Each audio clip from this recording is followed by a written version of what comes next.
Hi, this is Shannon Rayleigh, an RN to BSN student at Indiana State University. I'm going to give a presentation on e-cigarette use among adolescents. The population at risk is public school students aged 8 to 18. The population is at risk for behaviors associated with tobacco use, including e-cigarette or vape products. This is evidenced by the increased use of e-cigarette products by adolescents. E-cigarette use has recently increased in public schools. Scott Gottlieb, head of the FDA, terms the use of e-cigarettes by teens as an epidemic. Learning objectives. You, the learner, will identify risks associated with vape usage, identify reasons why teens vape, recognize the extent of the current problem, and be able to use resources to help reduce e-cigarette usage. I'm going to have you pause this video and complete the short 4-question pretest that's linked down in the description box. Feel free to view the brochure linked below, and there's also a guide to this presentation that includes some reference material. What are e-cigarettes? E-cigarettes are the body of the cigarette, which has the heating coil that turns a liquid into an aerosol that is then inhaled by the user of the e-cigarette. They come in lots of shapes and sizes. You can have anything from a traditional or pipe-shaped e-cigarette to a tank device, which is a pretty unique design specific to e-cigarettes, to something like a Juul, which is like a USB device that's rechargeable and very easy to conceal. Lots of people start vaping because they believe that it will help them quit smoking. Studies show it contains fewer toxic chemicals than conventional cigarettes, but vaping does not remove the risks associated with nicotine usage itself and can contain heavy metals and carcinogens. A study of adult smokers in Europe who used e-cigarettes were less likely to have stopped smoking than those who did not use e-cigarettes, and they were more likely to use cigarettes than those who didn't vape. In another study of more than 800 people who claimed they were using e-cigarettes to help them quit conventional cigarette smoking, only 9% reported having quit smoking altogether a year later. And 90% of smokers first try smoking by the age of 18, which is particularly concerning to our population at risk. Risks that are associated with e-cigarettes include addiction.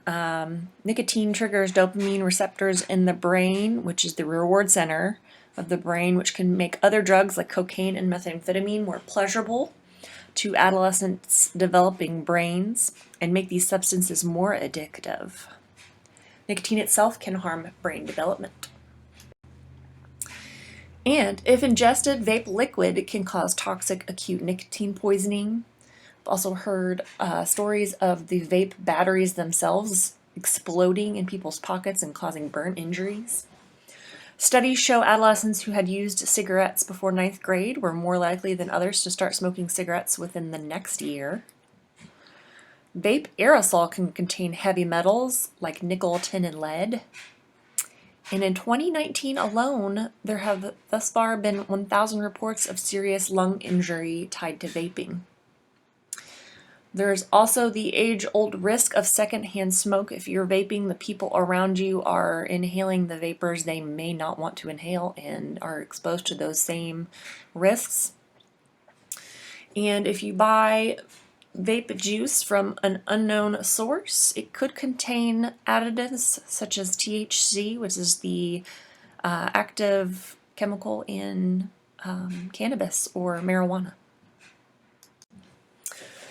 There's a flavoring called diacetyl that is linked to serious lung disease. This is also called popcorn lung. It's named this because diacetyl is a flavoring that used to be added to microwave popcorn. It was found that workers that worked in the plant where that flavoring was added were getting bronchiolitis obliterans, which is the scarring of the lung alveoli tissue resulting in thickened and narrow airways as a result of breathing in the diacetyl. This causes symptoms of coughing, wheezing, and shortness of breath, which are similar to COPD symptoms. 39 of the 51 flavors that were tested contained diacetyl, so overwhelming majority there. How many teens actually vape? In 2018, 3.6 million American middle and high school students reported using e-cigarettes in the past month. That's 5% of middle school students and 20% of all high school students. 21% of high school seniors reported vaping in the last month, and 13% of high school seniors reported vaping marijuana as well. So kind of a gateway drug there. Are vapes marketed to young people? E-cigarettes are popular among teens and now are the most commonly used form of tobacco among youth in the United States.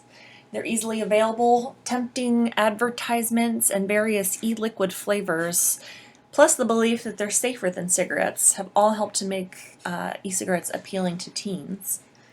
Plus, they are easy to hide from parents and teachers.